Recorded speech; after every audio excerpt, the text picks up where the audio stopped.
He claimed to be a Buddhist monk who could cure hundreds of diseases, and his followers revered him as a divine figure. However, behind that holy facade, he was amassing money, embracing women, and exploiting them. His shallow and laughable deceptions brainwashed countless people, leaving them fully immersed in his lies. The case I'm going to tell you about today involves the pursuit of faith. From an outsider's perspective, it could even serve as a wake-up call for us. This incident took place in Shanghai, a famous international city with a population of 24 million. Life here is fast-paced, and work pressure is high. Many people can't avoid feeling weighed down and seek a glimmer of hope in life. For some, that hope is found in religion. In 2013, Ms. Cheng was living in Shanghai, going through a crisis in her life. Both her career and personal life were full of struggles. At this time, she thought of seeking spiritual solace through faith. As the internet gradually became more widespread, many people were using the chat software QQ, a multi-platform app launched by Tencent in February 1999, which supports text messaging, voice chat, video, and remote control services. QQ also offered QQ Space, similar to today's blogs, where people could share thoughts, post photos, videos, and maintain a personal journal. Ms. Cheng was one of the early internet users. You could say she would come home and immediately open QQ to browse the web.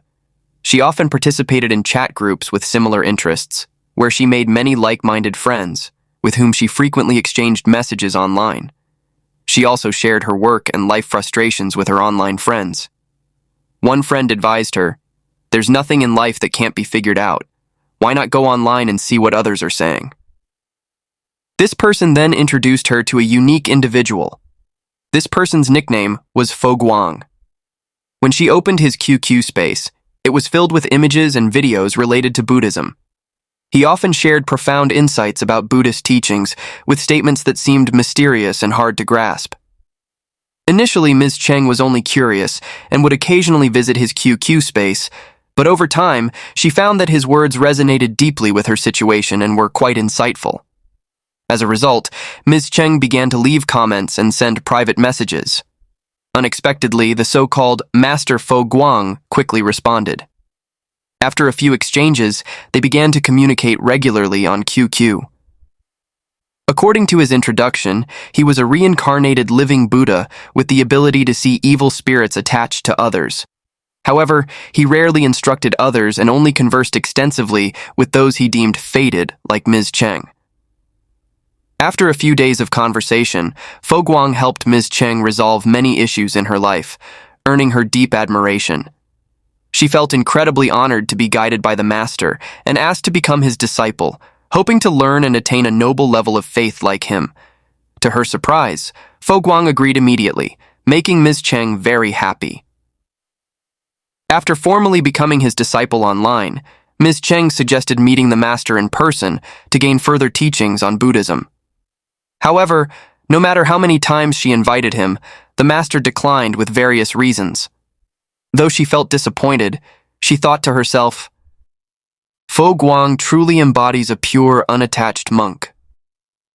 This raised his status even higher in her heart. So, Ms. Cheng continued learning about Buddhism with Fo Guang online, engaging in fulfilling conversations. A month later, Fo Guang suddenly mentioned that he had to go to Shanghai and could meet Ms. Cheng. She felt this was a once-in-a-lifetime opportunity and invited her close friend, Ms. Lan, who was also interested in Buddhism, to join her in meeting the master. Ms. Lan recalled their first meeting vividly. Fo Guang wore a gold-colored robe that shimmered as if it radiated a true Buddhist aura. Upon meeting them, he introduced himself as the Vajra Guru Buddha and claimed to embody multiple Buddhas, including a reincarnated bodhisattva. After half a day of interaction, both Ms. Cheng and Ms. Lan found his mannerisms very dignified, with the grace of a highly enlightened person, speaking fluently and possessing a deep knowledge of Buddhism. They were both convinced he was indeed a learned monk. At that point, their mental defenses completely lowered, and Ms. Lan's admiration for Fo Guang flowed like a powerful river. That same day, she also took him as her master. From that point on, Each time Fo Guang visited Shanghai, Ms. Cheng and Ms. Lan would be by his side. Through multiple interactions, they discovered that Master Fo Guang lived very frugally, led a simple life, ate modestly, and had little money. Ms. Lan wanted to give him some spending money. Gradually, both Ms. Cheng and Ms. Lan began to willingly offer him financial support as a way to honor their teacher. Initially, he would refuse, but over time he became accustomed to and eventually accepted their offerings without hesitation, enjoying fine food, luxurious clothes, and comfortable accommodations. However, as you may know, human greed can sometimes be limitless. Moving from initially refusing their offerings to gradually accepting them, Fo Guang began to ask for money. His reasons varied greatly. Today, he needed funds to repair temples. Tomorrow, he needed money to give teachings. In short, he claimed these expenses were not for his personal use, but to support the spread of Buddhism. He also told them that contributing funds was a way for his disciples to accumulate blessings for themselves. Naturally, the two female disciples believed him without question and fulfilled his every request. One day in 2014, Fo Guang visited Shanghai again, and as usual, called Ms. Lan, asking for urgent help. This time, he planned to stay in Shanghai long-term and needed Ms. Lan's assistance with accommodation. The master stayed for over a month with Ms. Lan covering all his living expenses, including rent, food, and daily necessities. Just the rent alone cost over 10,000 yuan, approximately 1,400 US dollars. During his extended stay in Shanghai, they were not idle. Ms. Lan introduced Fo Guang to her family and friends, who all showed great respect for him. Time passed quickly, and just before the 2015 Lunar New Year, Fo Guang came to Shanghai to see Ms. Lan again. Initially, Ms. Lan thought he would only stay a few days, but to her surprise, he lingered and wouldn't leave. This time, his stay extended from the New Year all the way to May of the following year. Still, Ms. Lan didn't think much of it and didn't dare ask questions, fearing it would be disrespectful. In fact, during this period, she continued introducing Fo Guang to other acquaintances interested in Buddhism. Consequently, the number of Fo Guang's followers exceeded 100. Ms. Lan even felt that she was performing an act of immense merit. At this point, one might think Ms. Lan must come from a wealthy family. However, this was far from the truth. Not yet 30, she had to set up a small street stall to make a living, struggling to get by. After meeting Fo Guang, she spent a significant amount of money on him, tending to his needs daily, from meals to housing. In return for her generous spending, the master would occasionally perform blessings for Ms. Lan, wishing her wealth and prosperity in her business. In reality, Fo Guang's demands for money grew more frequent. Each time she returned, he would find various excuses to ask for more. Of course, he didn't ask directly, but would instead use subtle, indirect ways to influence her psychology. For instance, when she returned, Fo Guang would ask how her sales were that day and hint that her earnings weren't solely due to her hard work, but also thanks to his blessings. Therefore, she should honor him with some of her earnings. On one occasion, Ms. Lan only had 2,500 yuan, but Fo Guang took it all. Eventually, Ms. Lan started feeling uneasy. On one hand, she had spent so much on him that she had little left for herself, and on the other hand, the master's promises of helping her achieve wealth were proving to be empty. Her life was actually worse than before, with her finances dwindling steadily. Unable to bear it any longer, Ms. Lan began to talk to other followers who were also disciples of Fo Guang. Through these conversations, she discovered that many people had been repeatedly asked for money by Fo Guang. Yet no one dared to share their situations openly. Although everyone felt suspicious, they feared questioning the master. In conversations with friends, Ms. Lan learned that aside from food, lodging, and travel expenses, Fo Guang had also demanded that a friend of hers buy him a new smartphone. When her friend said they couldn't afford it, Fo Guang's expression turned menacing, threatening that failing to buy the phone would be a sign of disrespect and would bring a curse. This was clearly a form of intimidation. Meanwhile, her friend was so financially strained that they could barely afford rent. Despite scraping together 3,000 or 4,000 yuan, Fo Guang still pressured them to buy him the phone. In reality, Fo Guang didn't lack a phone at the time. He already had a fairly new model from the past 2 years, yet he still forced his disciples to buy him another. Refusing was out of the question, because his logic was this: not making offerings to the master would result in misfortune. If one wanted to make more money and live a happy and fulfilling life, they must honor the master. And all of this, according to him, was what he rightfully deserved. The situation continued to worsen. Ms. Lan, looking back at all of Fo Guang's behavior since they first met, began to sense something was wrong. Stripping away the guise of a revered master, wasn't Fo Guang merely a con artist? After a few attempts to test him, Ms. Lan grew increasingly convinced that he was indeed a fraud. She started reaching out to her friends, recounting her experiences and advising them to reclaim anything they had given him, whether money or valuables. She also apologized to her friends, acknowledging that introducing Fo Guang into the group had led to significant harm. In reality, Ms. Lan was also a victim, having given Fo Guang nearly 70,000 yuan, or close to 10,000 US dollars. Ms. Lan then went into Fo Guang's WeChat and QQ groups, sharing his wrongdoings with others in hopes of exposing this fraud together. Unexpectedly, she received numerous calls from people in other cities who shared similar experiences. Many had been led to make offerings to him or sought his blessings, including the supposed consecration of Buddha statues. Several people had been scammed out of tens of thousands of yuan. After gathering enough evidence, Ms. Lan reported him to the police. During the investigation, authorities quickly discovered that Fo Guang was not only involved in financial fraud, but had also engaged in other deplorable acts. Evidence pointed to him using threats, intimidation, and psychological coercion to sexually assault 2 female disciples. This so-called master of boundless spiritual power turned out to be a nationwide fraudster and a rapist. Among the victims was a woman named Xiao Huan, then 31, who had met Fo Guang through a friend. According to Xiao Huan, Master Fo Guang told her that her body was extremely impure and needed purification, or else her entire family would suffer calamity. He instilled so much fear in her with frightening claims that she reluctantly agreed to let him purify her. This so-called purification required her to have sexual relations with him to gain spiritual power. Afterward, he forced Xiao Huan to kneel and swear an oath never to reveal what had happened that day, threatening her with curses if she broke her silence. Reflecting on it later, Xiao Huan recalled that she had no doubts about his requests at the time.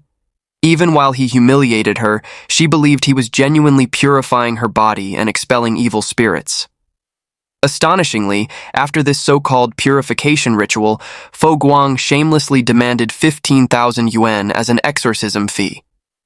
When Xiao Huan said she didn't have that much money, he insisted that this was the required purification payment. If she didn't provide it, the curses would continue to haunt her. Initially, out of shame, Xiao Huan didn't tell anyone about this humiliating experience, not even when the police initially questioned her. Although she filed a report, she only mentioned the money fraud, unable to bring herself to reveal the assault.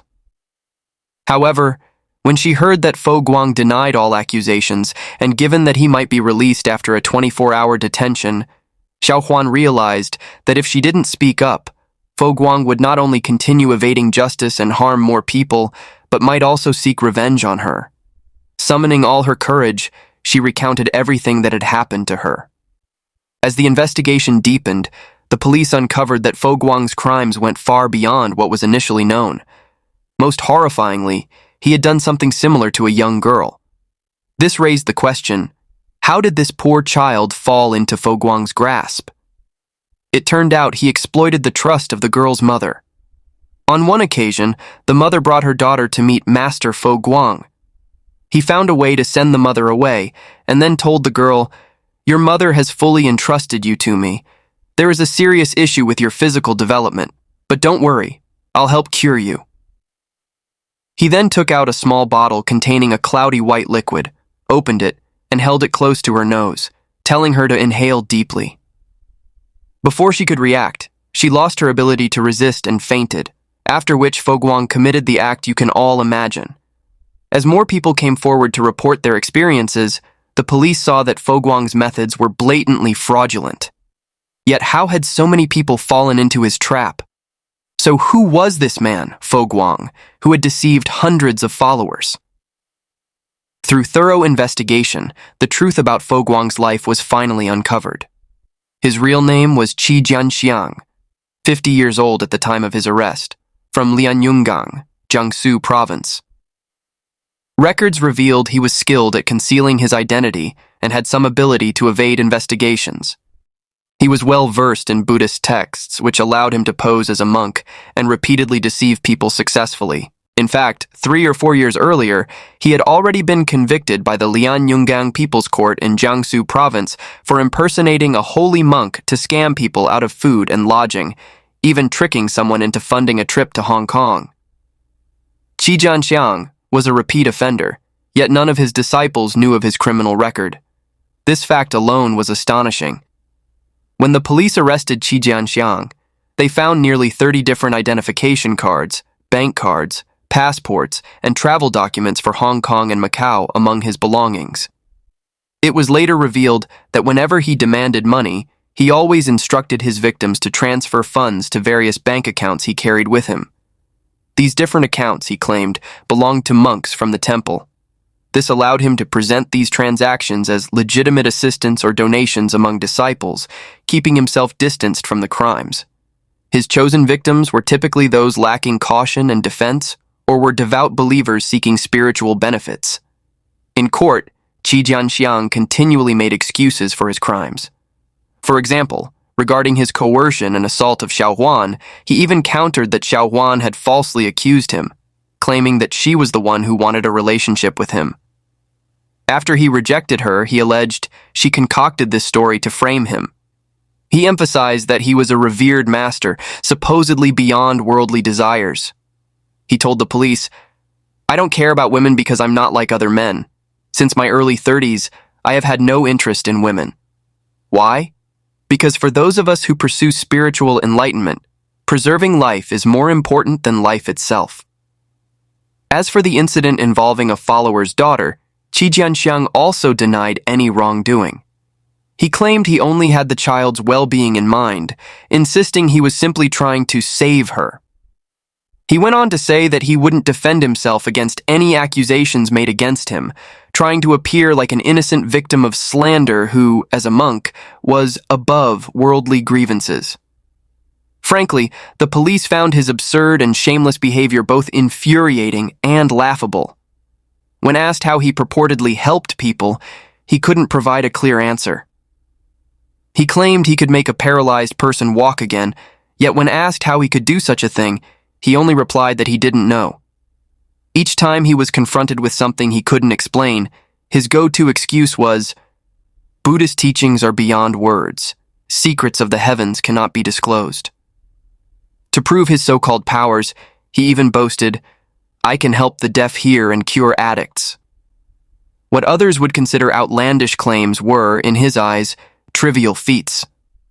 At this point, it was clear to all that he wasn't just a fraud, but a brazen, shameless one at that.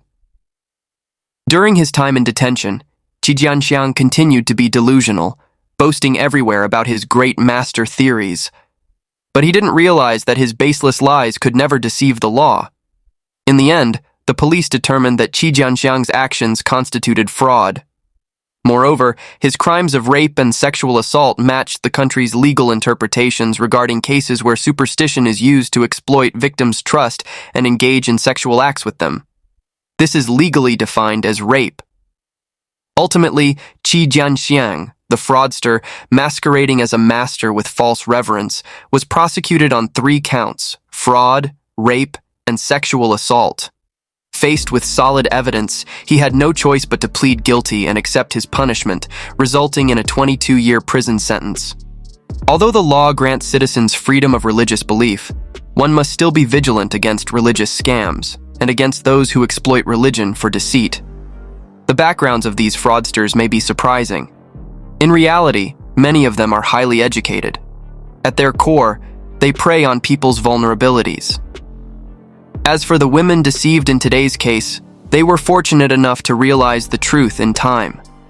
However, some victims fall too deep into the deception, unable to escape, and their fates are even more tragic. The next case began on September 18, 2011, when a veteran monk at Jingxi Temple in China accused the abbot online of drinking alcohol, eating meat, gambling, smoking, hitting people, engaging in corruption, driving luxury cars, and frequently staying out overnight. At that time, many monks in the temple were angry, but did not dare to speak out. The authenticity of this accusation has not been clearly verified. However, just over 2 months later, on the evening of November 28, 2011, Jiangxi police, in coordination with Hangzhou police, quietly entered the temple under the guise of a fire safety inspection and arrested the abbot named in the accusation, Master Wei Di. When a group entered, the individual wearing the kasaya only asked, "Who are you?" and did not resist as he followed the police. After comparing DNA, it was confirmed that Master Wei Di was, in fact, Xu Qinglian, one of the masterminds behind a massacre in Jianxiang. He had been evading capture for 17 years. News of Qinglian's arrest caused a public sensation, especially impacting the Buddhist community in Zhejiang, known as the Buddhist Kingdom of the Southeast. He was not only a member of the Zhejiang Provincial Youth Federation in 2008, but also a prominent monk in Zhejiang, frequently organizing blood donations, charity events, and fundraising for supplies. Currently, he serves as both the abbot and director of Jingxi and Xiangji temples. The director, often referred to as the master, is a high-ranking administrative official in the temple. Master Wei Di's responsibility is to oversee all temple activities. Officially, he manages the monks' daily needs and Buddhist supplies in storage, but in practice, his authority extended well beyond these duties. Apart from a few senior elders, all significant and minor temple affairs had to be reported and approved by him. So how did such a revered monk become entangled in a criminal case? How did he transform from Qinglian into Master Wei Di? And how did he rise to become the director of 2 well-known temples? It all began in Zhujiang County, Jiangxi Province. Qinglian was born in 1973 in a village in Shahe Town, Zhujiang County. He grew up in a poor family. His parents were simple farmers. With 4 siblings, he was the second child, with an older sister and 2 younger brothers. Due to family circumstances, Qinglian dropped out of middle school at age 15. To provide him with a skill, his father arranged for him to apprentice at an auto repair shop in town. However, due to his youthful impatience, he couldn't focus on learning auto repair and quit after just over 2 years without completing his training. Outside of work, Qinglian associated with a group of unemployed youth around his age, often engaging in leisure activities together. After his sister married and opened a small shop near Donglin Temple on Mount Lushan, he frequently visited her shop. Over time, he became familiar with the monks at Donglin Temple. Later, Qinglian wanted to study martial arts at Shaolin Temple in Henan. However, he ended up leaving after just a few days, having learned nothing except purchasing a set of training clothes. In the summer of 1994, a former friend of Qinglian's returned from Hainan, telling him that Hainan had many opportunities to make a fortune. Encouraged, Qinglian and his group of unemployed friends discussed a plan to head to Hainan to search for gold. They all made a solemn vow. If they didn't succeed, they wouldn't return to Zhujiang. However, with only enthusiasm to rely on, their families wouldn't easily agree to such a distant trip. Additionally, they themselves felt nervous. If anyone in the group faced challenges and decided to back out, it would be shameful. On the morning of July 27, 1994, 7 young men, including the 21-year-old Qinglian, gathered to come up with a solution to stay united and avoid any thoughts of returning home. They met at the worker housing of the Zhujiang cement factory, where their friend Wang Junming, the only employed member of the group, lived. That day, Xu Qinglian and 3 friends went to Wang Junming's place, where 2 others were already waiting. The 7 men put forward their ideas and eventually devised a sinister plan. They unanimously decided that before leaving Zhujiang County for Hainan, they would commit a crime. This act, they believed, would sever any option of retreat and force their families to allow them to go. So, what would this group do? At this point, Wang Junming suggested that they kill Qimin, a former middle school classmate, because he believed that his recently diagnosed spinal tuberculosis was a lasting injury from a fight with Qimin in school. This, he felt, was the perfect opportunity to exact revenge. Surprisingly, the other 6 agreed in unison. Yes, let's do it. They divided up their tasks to prepare. That afternoon, Wang Junming gave 100 RMB to Qinglian, instructing him to hire a small truck in Jianxiang City to use as their getaway vehicle after the crime. Later that night, shortly after 10 p.m., Wang Junming and the others arrived at Qimin's residence in the workers' quarters near the Jiujiang train station. According to their plan, 3 stayed downstairs, 3 went upstairs, and 1 kept watch in the vehicle. Qinglian knocked on the door and struck the first blow. The others, hearing the commotion, immediately stormed inside. Working together, they achieved their objective. Qimin was killed on the spot. Tragically, Qimin's wife and child were also murdered during the attack. Afterward, the 7 men brandished knives to threaten the driver, forcing him to flee the scene quickly. They drove near a construction material factory in Jiujiang City, where they burned their blood-stained clothes and discarded their weapons in a nearby pond. But unexpectedly, after committing murder, their dream of going to Hainan to make a fortune was pushed out of their minds. Their only thought now was to escape. The 7 of them scattered, each going in a different direction to evade capture. Hearing Qimin's cries for help, neighbors rushed over to see what had happened, only to be horrified by the blood-covered scene. By the time the police arrived, the perpetrators had already fled. According to the forensic report, Qimin had suffered 56 stab wounds, and his wife had been stabbed 17 times.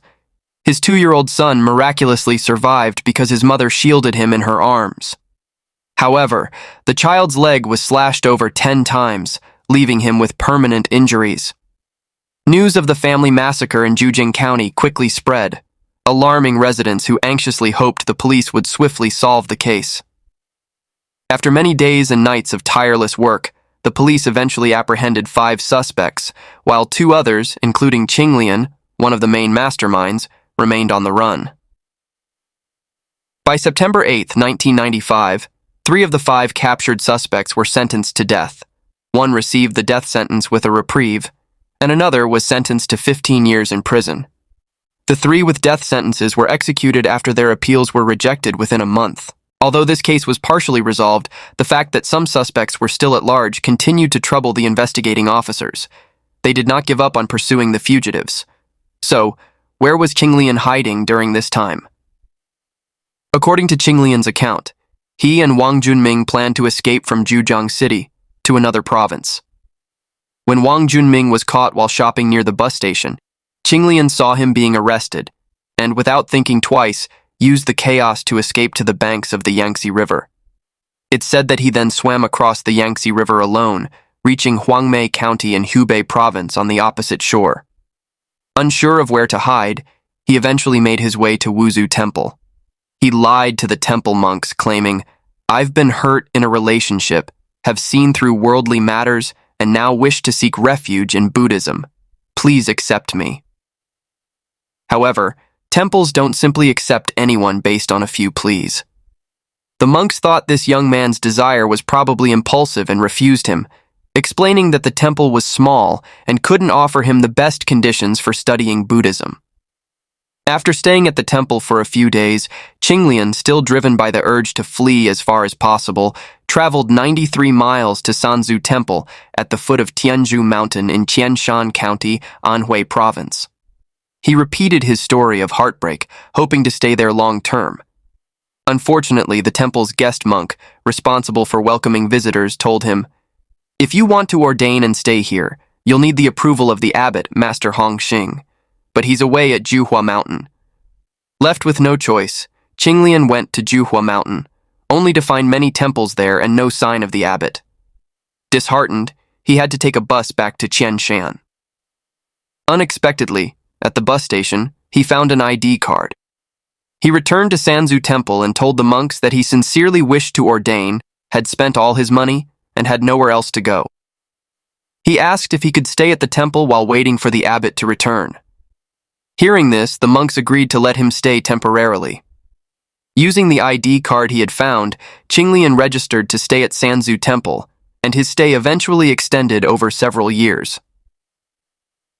According to the traditional Han Buddhist temple management regulations implemented nationwide in October 1993, ordination required the individual's voluntary consent, along with family approval. Temples needed to verify the background of those seeking ordination, and candidates could only be accepted if they met specific conditions. Aspiring monks had to go through a probationary period of over a year before officially joining. Candidates had to fill out a registration form detailing their full name, personal background, and references, which the temple would keep on file. However, in the 1990s, verification processes for ordination in temples were still not very strict. Generally, showing an ID card sufficed. This allowed Xu Qinglian to reside openly at the temple with the ID card he had found. Coincidentally, the person on the ID card was only 6 years older, and even bore a slight resemblance to him, so no one suspected anything. Afterward, Qinglian stayed at Sanzu Temple, working harder than anyone else. He took on all the temple's chores without a single complaint, and was always kind to everyone, leaving a positive impression on the senior monks. Due to his diligence, he quickly passed the probationary period. On the 29th of the second lunar month in 1995, Sanzu Temple's abbot, Master Hongxing, shaved his head and ordained him. Qinglian officially took refuge in Buddhism, receiving the Dharma name Wei Di. According to accounts from laypeople and monks at the temple, Qinglian showed exceptional talent for Buddhist studies. He learned Buddhist chants quickly, including the longest, most complex Buddhist mantra, humorously known as the 6-month memorizer, since it usually took even daily reciters half a year to master. Thanks to his extraordinary memory, Qinglian memorized it in just 1 week. In a short time, he also learned to use all the temple's ritual instruments. He kept himself so occupied that he barely had time to dwell on the crimes he had committed. Those around him were unaware of his inner thoughts. Instead, his positive actions impressed Master Hongxing. As a result, in April 1995, Master Hongxing recommended Wei Di, who had demonstrated exceptional promise, to Fujian Buddhist Academy at Nanputuo Temple for further studies. 6 months later, he was summoned back to receive the precepts, formally becoming a monk. After completing the solemn Buddhist ceremonies, Wei Di received his ordination certificate and returned to the Buddhist Academy for further study. The certificate recorded both his Dharma and secular names. Typically, ordination certificates are only shown to 3 types of people: temple administrators, especially for monks staying at another temple, law enforcement, and one's master. This system allowed Qinglian to successfully establish a new identity. In July 1998, after graduating with honors from the Buddhist Academy, Wei Di began traveling throughout the country. According to his account, while on his journey, he once saved an elderly woman who had been hit by a car. After rushing her to the hospital, he quickly left, fearing that a police investigation into the accident might expose the identity he had concealed for years. 6 years after the incident, in October 2000, Wei Di arrived at the gates of Jianxiang Temple, intending to stay there permanently. He started with sweeping and doing odd jobs around the temple. Because of his friendly nature, management skills, and eagerness to learn, Qinglian gradually took on increasing responsibilities. Having only a middle school education when he first went on the run, he eventually pursued additional studies, obtaining a part-time college degree from Jianxiang University and a Level 2 construction engineer certification. His calligraphy work even won awards. Using his newfound knowledge, Xu Qinglian began overseeing fire safety in the temple, actively upgrading electrical wiring and organizing fire drills. These efforts made Jianxiang Temple a model for fire safety practices that other temples in Hangzhou looked up to. Later, Wei Di led a team to renovate the temple, receiving nearly annual promotions until he eventually became the temple's director, a pinnacle achievement in his life. By 2008, when Hangzhou City redeveloped the ancient canal, plans were made to restore Xiangji Temple, known as the #1 temple village on the 1,000-mile canal. Wei Di eagerly pushed for this project and was appointed to oversee its reconstruction. Once the temple was completed, he became the director of Xiangji Temple as well. Qinglian's calligraphy grew in popularity. One piece of his calligraphy sold at auction for 30,000 RMB, approximately 4,200 USD. Later, he donated these proceeds to Yunnan during a major drought and contributed during an earthquake by leading blood donation efforts. Because of his reputation, Qinglian became highly regarded in Hangzhou's Buddhist community. Both devotees and monks admired him as a monk of high moral and spiritual integrity. Even after his arrest, some of his devotees, still deeply respectful of Wei Di's character, knelt before the police, pleading for leniency on his behalf. Qinglian had fully transformed into Master Wei Di, living a stable life for over 10 years in Hangzhou without anyone suspecting his dark past. Yet the police in Jianxiang County, Jiangxi Province, never gave up on capturing the fugitive Qinglian. In 2011, when the Ministry of Public Security launched a nationwide crackdown, Xu Qinglian was listed as a key target by Jianxiang County Police. 17 years had passed since the crime, and Chen Xin, one of the lead detectives from the original investigation, had since been promoted to district police chief. Still, he persistently visited Qinglian's family several times each year, urging them to encourage Qinglian to turn himself in if he ever contacted them.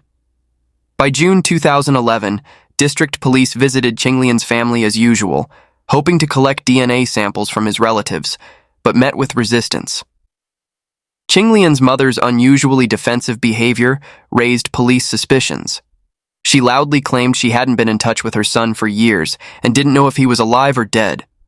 She shouted at the police to stop coming to her house and to find him themselves if they were capable, even brandishing a broom to shoo them away. This uncooperative stance convinced the police that Xu Qinglian had likely contacted his family. After months of questioning, reviewing, and reclassifying past investigative documents, the police began to identify some unusual details. Qinglian's sister still managed her small business at Donglin Temple on Lushan Mountain without raising any red flags. However, his younger brother, who was in Zhejiang, was rumored to be running a very successful business and had even built a house in town, although nobody knew the specifics of his work. Upon further investigation, police found that Qinglian's younger brother, who had once had almost nothing, had suddenly become wealthy in a few short years, running 2 construction companies in Hangzhou. By analyzing his call history, police discovered he rarely called home like his other siblings, but frequently contacted a monk named Wei Di around holidays, logging over 10 calls within just the past 3 months.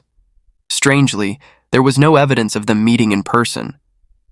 Following this lead, the police found an unexpected resemblance between Wei Di's appearance and Qinglian's younger brother, as well as similarities with the wanted suspect's photo.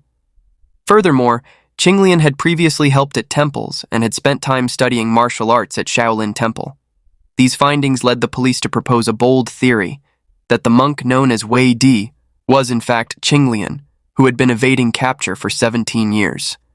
However, records showed Wei Di's real name as Luo Mingshen, born in 1979 in Shaoqin, Guangdong, with a birthplace and age that didn't match Qinglian.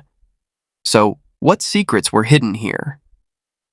The investigators from Zhejiang, with questions in mind, immediately went to Shaoqin to verify the household registration information of Luo Mingshen. Their investigation confirmed their earlier suspicions. Luo Mingshen was not Wei Di. When Luo Mingshen was 9, he had a major argument with his father, who was known for his gambling and drinking habits. The boy ran away in anger and was never heard from again, though his household registration was never cancelled. In 2005, someone approached Luo Mingshen's father, proposing that a famous monk wanted to register in their household and would provide him with financial support to live out his life. The lonely, aging father agreed. This allowed Wei Di to use Luo Mingshen's legitimate registration and his own photograph to obtain a new ID card at the local police station.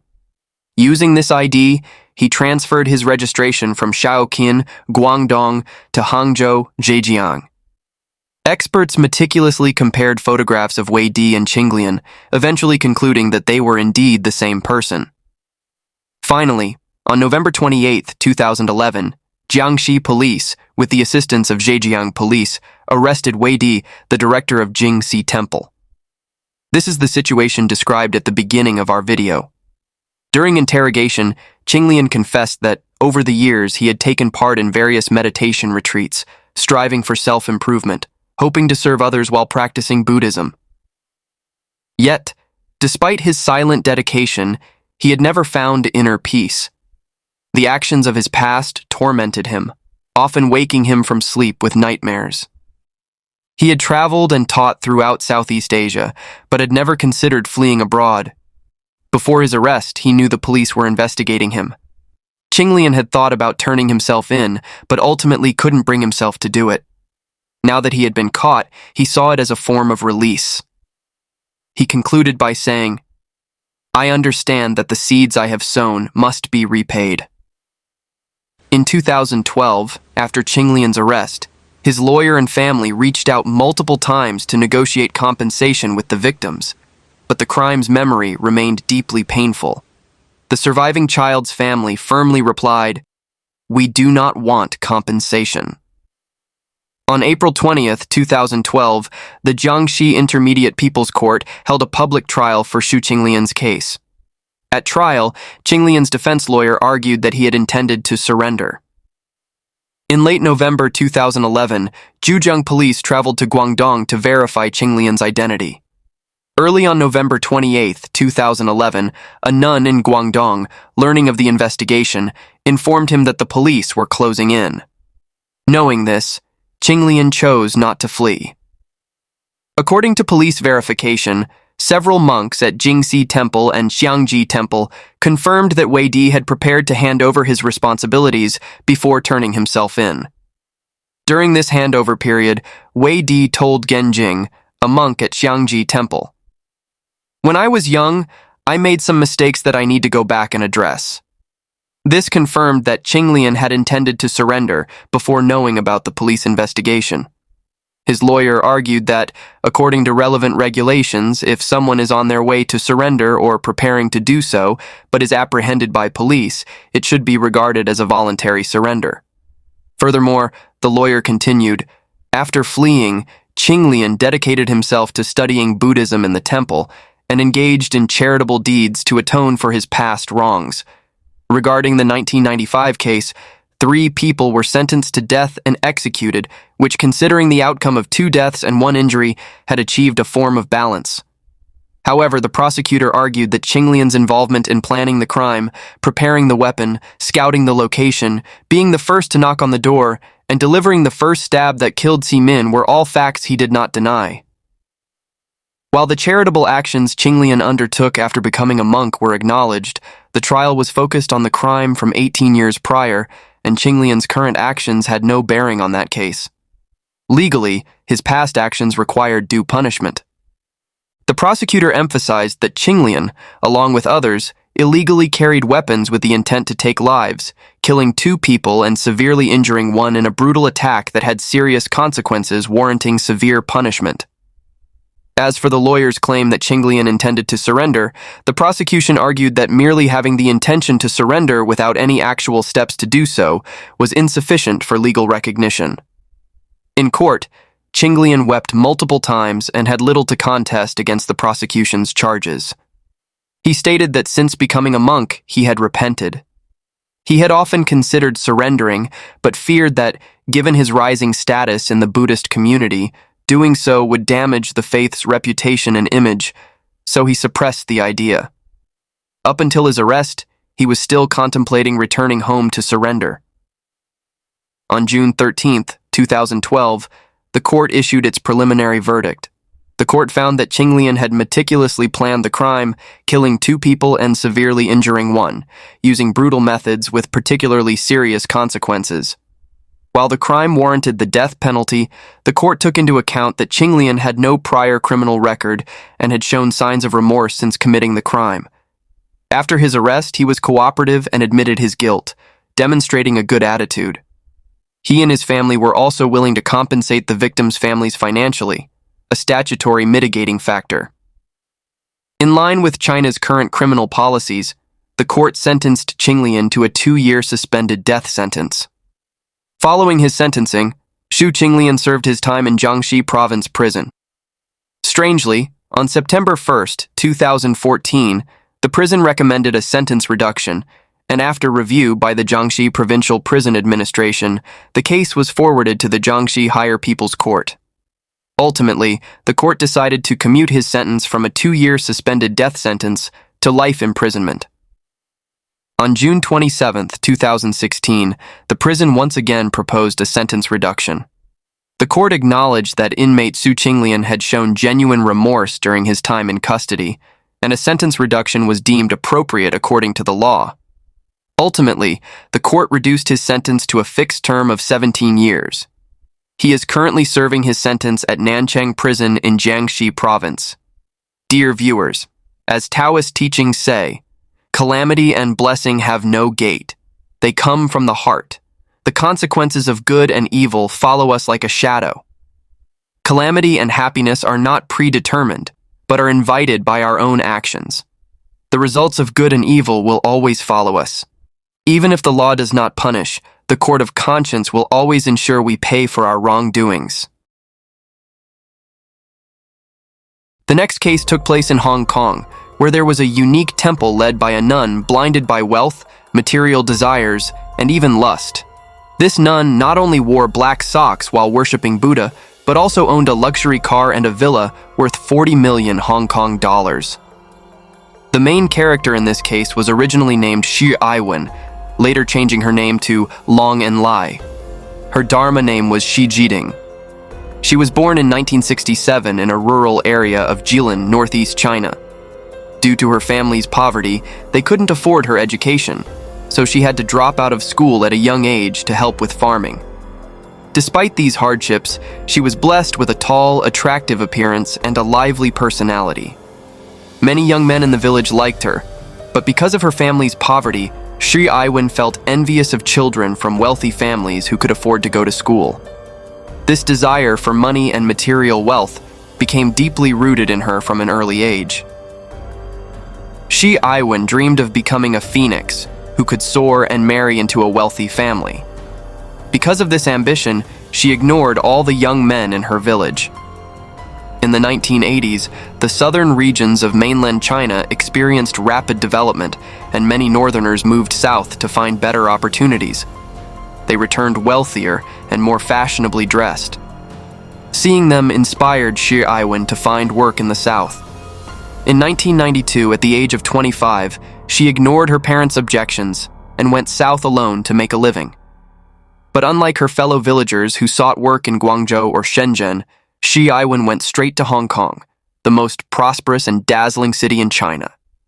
Arriving in Hong Kong, she was captivated by the skyscrapers and busy intersections she had never seen before, feeling excited and confident that she could establish herself in this wealthy city.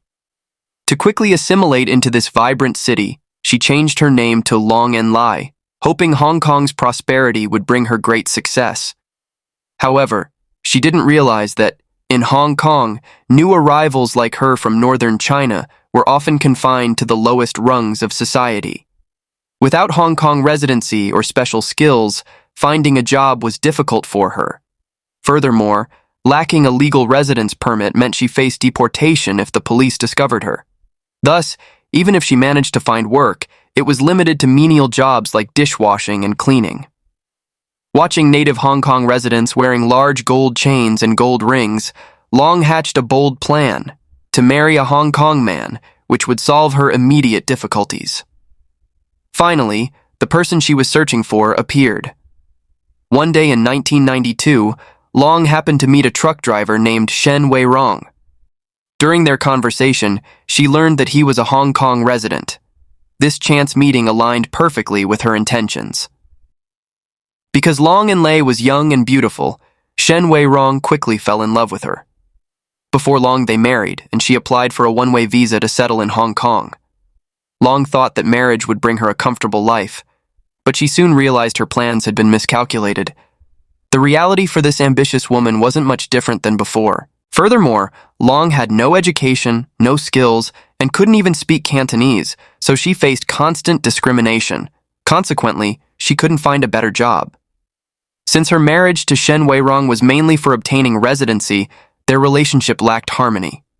According to Hong Kong residency laws, A non-resident marrying a Hong Kong citizen must remain married for at least 7 years to qualify for permanent residency. Long reluctantly stayed with Shen Weirong, enduring the situation solely for the chance to obtain Hong Kong residency. Finally, in 1999, after gaining permanent residency, Long promptly divorced Shen Weirong. After the divorce, she felt her life was harsh and lacked motivation to continue. One day, a friend mentioned that a nearby temple called Bao Lian Temple was known for its blessings and good fortune. Thinking it couldn't hurt, Long decided to go with her friend to Bao Lian Temple. While visiting the temple, Long noticed that Hong Kong people were even more devout than those in mainland China, and they seemed deeply committed. From officials and actors to ordinary citizens, people would come to the temple to pray and light incense on the 1st and 15th of each month. Additionally, monks held high social status, with many prominent figures showing respect and donating large sums for temple upkeep. Long also observed several nuns in the temple. After asking around, she learned that becoming a nun required no formal education or special skills, just a sincere devotion to Buddhism. With only the condition of sincere faith, the other requirements were a perfect fit for her. In pursuit of a better life, Long decided to join the temple as a nun. In the same year as her divorce, at the age of 32, she shaved her head and fabricated a tragic backstory. She went to Bao Lian Temple, begging the abbot, Master Shan Wei, to accept her as a disciple. With a compassionate heart, Master Shan Wei, moved by the hardships she had endured, and seeing her apparent dedication to Buddhism, decided to accept her as a disciple, giving her the Dharma name Jiding, hoping she would renounce worldly desires and focus on a path of righteousness. From that point, Hong Kong lost a woman named Long Enlai, but gained a nun named Jiding. To establish herself within the temple, Jiding, like other devoted disciples, earnestly recited sutras and attended to the temple's daily tasks. She also showed exceptional care for her master, Master Shan Wei, who grew to value her highly. 3 years later, the abbot of Dinghui Temple in Tai Po needed a successor, so Master Shan Wei recommended Jiding. In 2002, Jiding received formal recognition from Bao Lian Temple, becoming the abbot of Dinghui Temple. With this, her life finally stabilized. Her daily routine involved chanting Buddhist scriptures, cleaning, and at the end of the month, receiving a substantial stipend. At last, she had achieved the worry-free life she had always dreamed of at Dinghui Temple. But as abbot, would Jiding remain content and commit fully to Buddhist teachings? Unfortunately, the answer was no. Jiding had never let go of her inner desires, and her ambition became apparent once she took charge. Gradually, she filled key temple positions with her chosen people, and the once tranquil temple transformed. Instead, the temple became Jiding's personal cash source. As the absolute authority there, she saw the steady flow of donations and was thrilled. Then, a real estate broker approached her, saying, "I want to buy Dinghui Temple." The broker offered a tempting deal. If Jiding agreed to sell the land, he would provide her with a large compensation and later find a larger plot to rebuild Dinghui Temple. Faced with such an attractive offer, Jiding not only refused but also dismissed the broker. Later, she even agreed to a media interview. Before the cameras, she tearfully stated, "Money is merely a worldly possession. What is 100 million Hong Kong dollars in compensation worth? The purpose of this temple is to be a sanctuary for people's spirits. How could I allow the temple to be tainted by sinful money? I am committed to protecting Dinghui Temple and spreading Buddhist teachings so more people can find spiritual cleansing through Buddhism." Her statement touched the hearts of many Buddhists in Hong Kong. Numerous monks and believers voiced their support for Jiding, and with the media's extensive coverage, Jiding became a household name overnight. Dinghui Temple soon attracted a large number of devotees for worship. After years of studying Buddhism, Jiding was calm when interacting with her followers, even leisurely explaining Buddhist teachings to them. The followers deeply admired Jiding's perceived selflessness, praising her as a genuinely virtuous nun of high moral standing. However, all the fame and admiration were part of Jiding's long-term plan. She had anticipated this outcome, knowing it would bring Dinghui Temple the greatest benefits.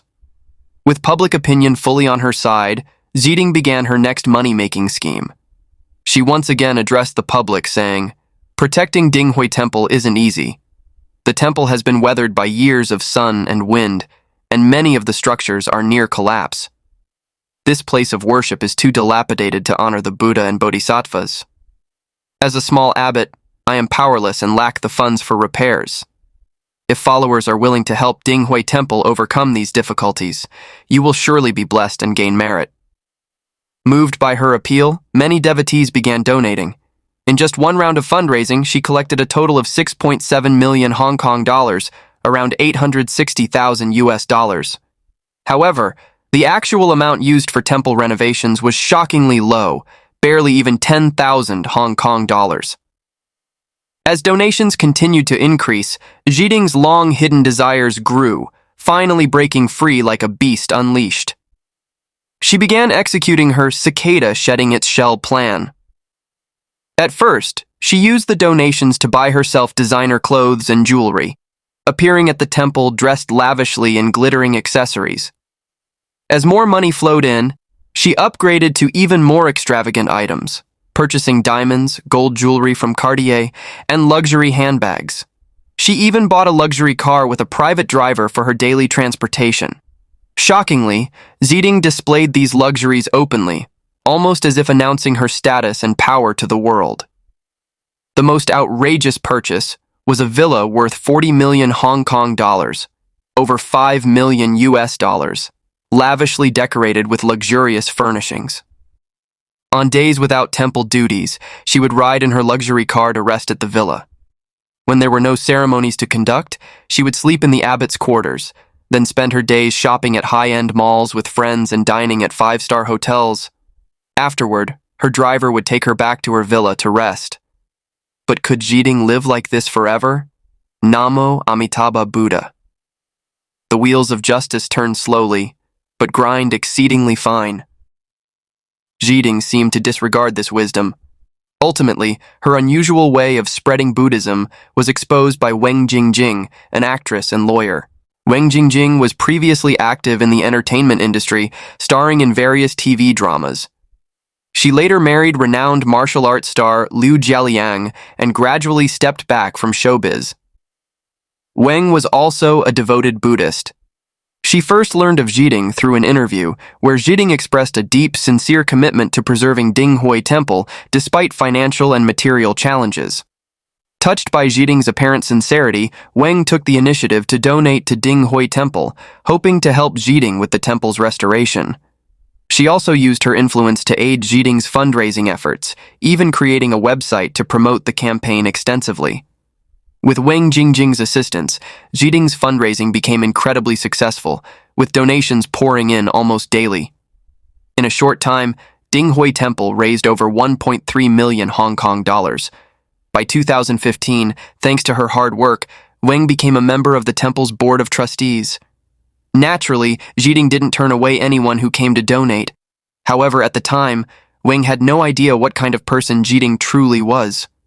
Wang had been helping Dinghui Temple fundraise since 2009, but she couldn't understand why, despite the increase in donations, the temple remained in a dilapidated state. Wang eventually confronted Zhiding, but each time Zhiding would deflect her questions. Sensing that something was amiss, Wang, now a board member, decided to review the temple's financial records. Her investigation revealed that under Zhiding's management, the temple's savings had mysteriously dwindled from 6.7 million Hong Kong dollars to just 700,000 Hong Kong dollars over a 10-year period. In the temple's expense records for 2009, the annual costs were $90,000, gradually increasing each year to $1.3 million by 2015. Over these 6 years, Dinghui Temple's repair expenses alone amounted to 2.7 million Hong Kong dollars. Given the temple's modest size, it didn't make sense that such a large sum had been spent on repairs with no visible improvements. Meanwhile, workers at Dinghui Temple continuously complained about low wages and poor food quality. Additionally, expenses for travel, entertainment, dining, and more started at 100,000 Hong Kong dollars or higher.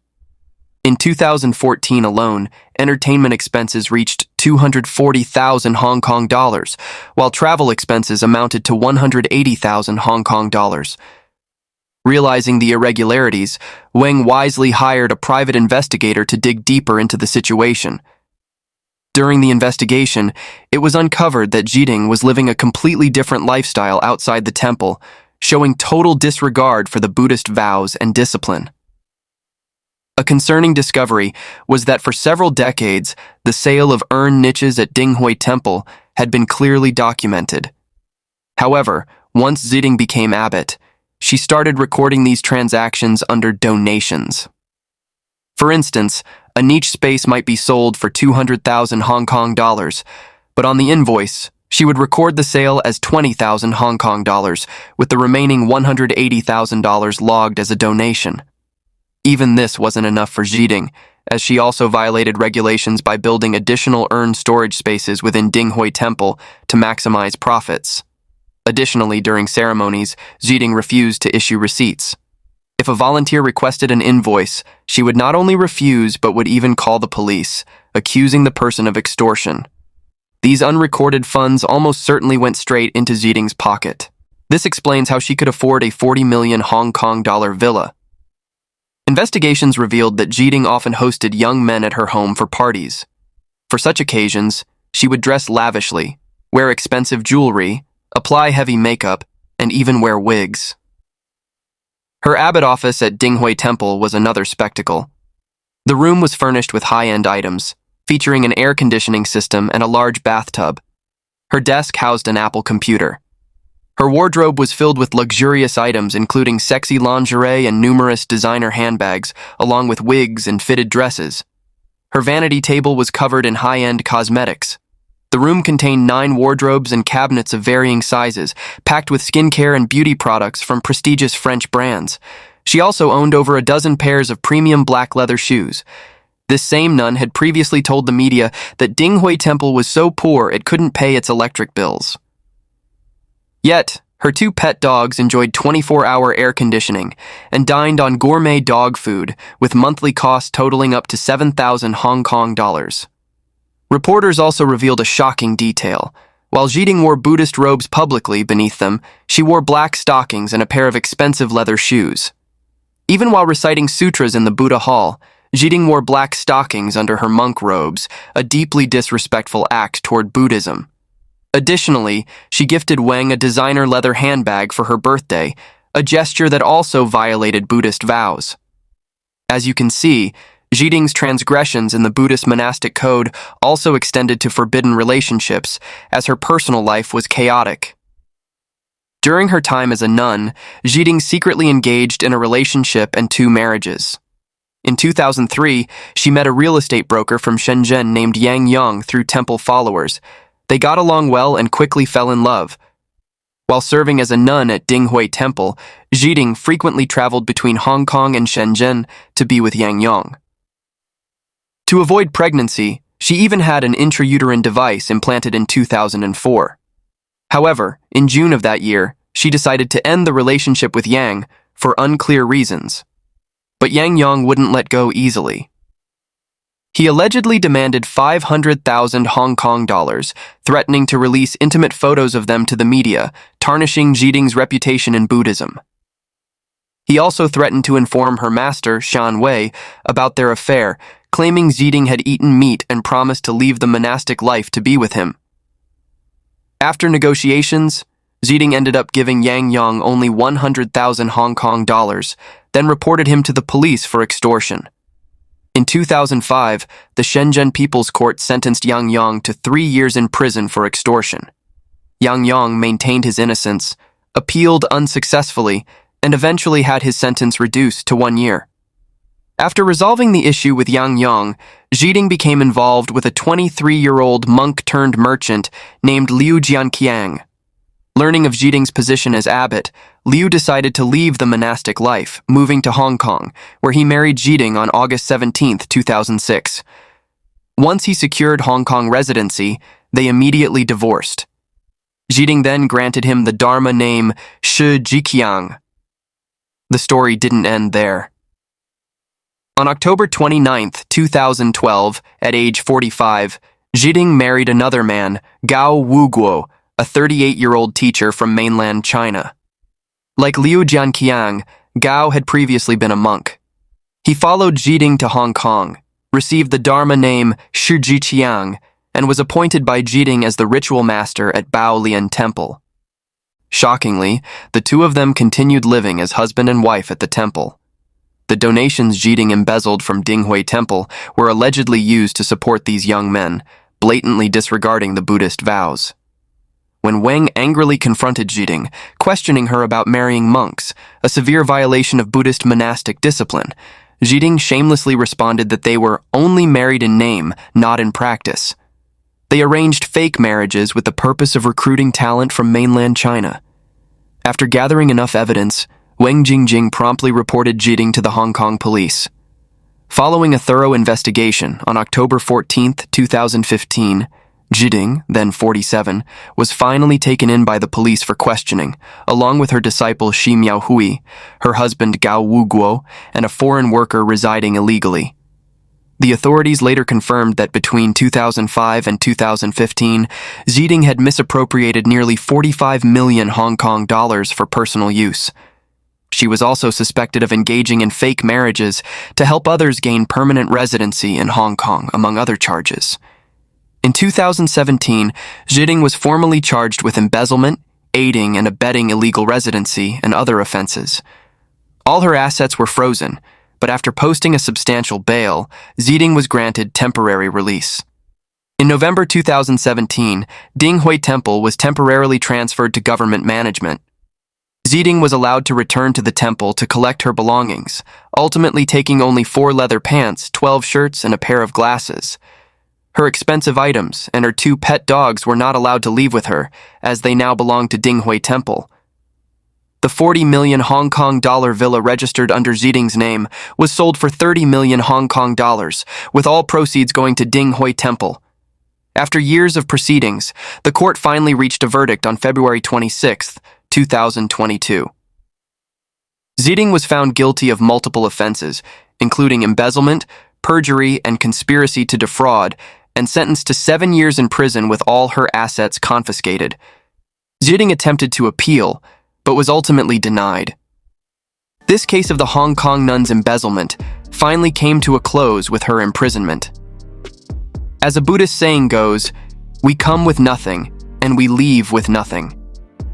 Perhaps now Xu Jiding has truly understood the essence of Buddhism and the law of cause and effect. And with that, our story for today ends. What are your thoughts on this case? Please share them in the comments below. Until next time, goodbye.